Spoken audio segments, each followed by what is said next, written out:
Hello everyone, এই যে রুটি বানাচ্ছি, রুটি ভাজি আর কি। আর এদিকে আজকে বৃষ্টি হইতেছে, এই যে দেখেন প্রচুর পরিমাণ বৃষ্টি হচ্ছে, এত বৃষ্টি হইতেছে, এই যে অনেক বৃষ্টি, অনেক কামরাঙ্গা ধরছে। এই যে ভাবলাম যে আজকে কামরাঙ্গা পারবো, তাতে কি এত পরিমাণ বৃষ্টি হচ্ছে, মানে কি আর বলবো, পুরো বাড়ি নদী হয়ে গেছে। এদিকে লালা আর ওইখানে পুকুরের মতন হাঁসে, চায়না হাঁস, পাতি হাঁস সব গোসল করে। এই যে দেখেন কি বৃষ্টি, অনেক বৃষ্টি হইতেছে, তো ভালোই লাগতেছে বৃষ্টির মধ্যে।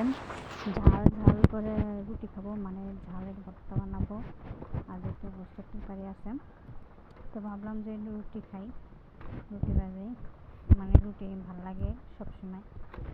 তো এই যে আর অনেক বৃষ্টি হচ্ছে এদিকে।